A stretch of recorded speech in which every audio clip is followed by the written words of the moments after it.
Il distretto del cibo è un nuovo modello di sviluppo del sistema agroalimentare che punta ad aggregare le aziende agricole e agroalimentari anche con i comuni, con le aziende dell'indotto, per valorizzare in maniera coordinata e congiunta quell'ampio paniere che la provincia di Treviso ha. Il distretto riguarda l'intera provincia di Treviso. Treviso è la prima provincia nella DOP Economy, quindi per valore aggiunto nei prodotti tipici, ha un paniere di 14 prodotti a riconoscimento europeo, 57 tipici e tradizionali e 12 piccole produzioni locali. Il distretto è un'operazione in prospettiva, forse anche un po' pionieristica, che declina sul territorio le nuove strategie europee Farm to Fork e Biodiversity, dove anche le aziende agricole avranno contributi e saranno aiutate nella misura in cui creano le filiere e lavorano assieme. Ecco, il distretto punta proprio, oggi ha complessivamente 190 soci, e punta proprio a fare in modo che si colgano quelle opportunità contributive con dei bandi ad hoc, e già questa sera presenteremo alcuni servizi immediatamente disponibili come la cassetta del distretto, il sacchetto, la comunicazione con la realtà aumentata, la targa, il sito internet. Banca per la Vicenteggio è vicina non solo agli agricoltori, ma anche a tutte le strutture anche cooperativistiche che supportano gli imprenditori in questo periodo difficile. Siamo all'interno di una cantina cooperativa, ma pensiamo anche solo alle varie latterie sociali, quindi è tutto un tessuto produttivo che all'interno soprattutto di un'idea come è stata questa dell'Associazione del Distretto del Cibo, è un'idea che porterà avanti non solo l'agroalimentare, ma anche un po' tutti i prodotti della filiera collegati al territorio. E da parte degli agricoltori noi comunque sosteniamo il distretto del cibo e le iniziative come queste danno una prospettiva per il futuro. L'e-commerce e la tematica dei costi energetici è sicuramente una delle grosse preoccupazioni che oggi assillano le aziende, quindi appunto riuscire ad abbassare i costi e riuscire poi a promuovere il prodotto sul mercato anche attraverso canali non convenzionali, perché appunto l'internet comunque è, dicono il futuro, però è il presente, quindi oggi ci si muove su quei passaggi. Sicuramente questa sera col discorso di questo evento del biodistretto credo sia importante nel mondo dell'agricoltura lanciare il messaggio della sostenibilità, della responsabilità che vedo anche nelle attività del biodistretto, della responsabilità civile, morale dell'impresa, perché naturalmente dobbiamo far fronte a una situazione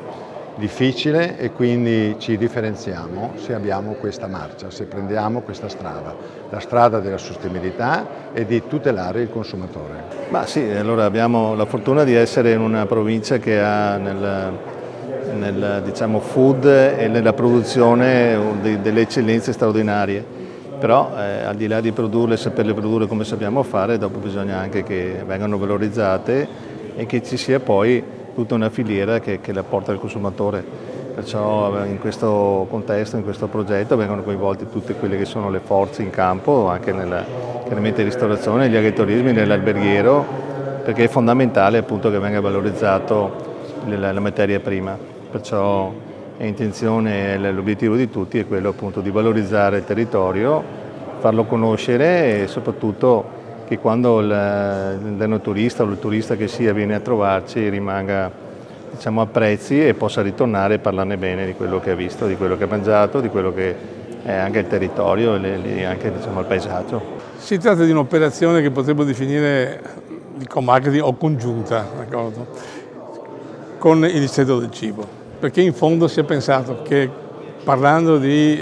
interventi a favore della solidarietà diffusa e quant'altro, fosse anche opportuno ricordare che il territorio offre delle eccellenze. Allora, siccome il territorio, si sappiate, offre eccellenze in tema di solidarietà per le molte iniziative, per tanti soggetti che operano nel terzo settore e quant'altro, unire le due cose, e quindi un dono di Natale, che è un dono, ma è anche, come dire, una sorta di riconoscimento del valore che c'è dentro.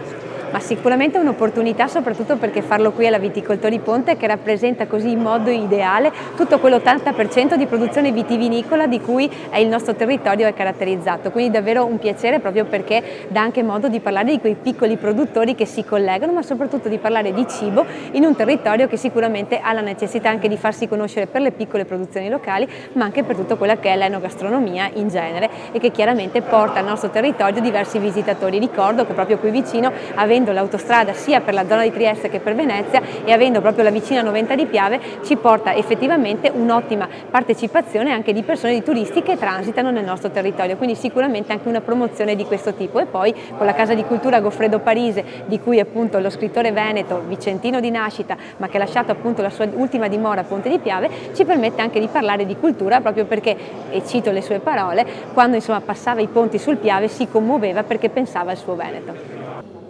Beh, la Regione Veneto sulla promozione dei prodotti tipici è sempre attenta e diciamo sul pezzo. Oggi stiamo in Consiglio regionale discutendo una legge regionale che va ad aggiornare la legge sulla promozione dei prodotti a chilometro zero. All'interno di questo disegno di legge stiamo cercando di inserire attraverso un emendamento anche un maggior collegamento con le iniziative legate al distretto del cibo, che ha proprio lo scopo di promuovere i prodotti tipici. Poi il distretto del cibo, la parola stessa dice che noi dobbiamo valorizzare i nostri prodotti, e il distretto lo sta facendo in maniera molto convinta di tutto quello che fa, specialmente a livello provinciale. Su questa strada l'impegno che dà il distretto e naturalmente gli uomini che gli lavorano attorno, è qualcosa di particolare. Vedo che anche molte istituzioni stanno credendo in questo, e credo che questo sia importantissimo, perché quando si vede la Coldiretti, ma vediamo le banche, vediamo un po' il territorio attorno a questo, vediamo Camera di Commercio, e io credo che questo abbiano capito l'importanza del nostro mondo, del mondo dell'agricoltura, il mondo del cibo e le nostre eccellenze che ci sono. Se abbandoniamo questo vuol dire che abbiamo perso un pezzo del nostro territorio.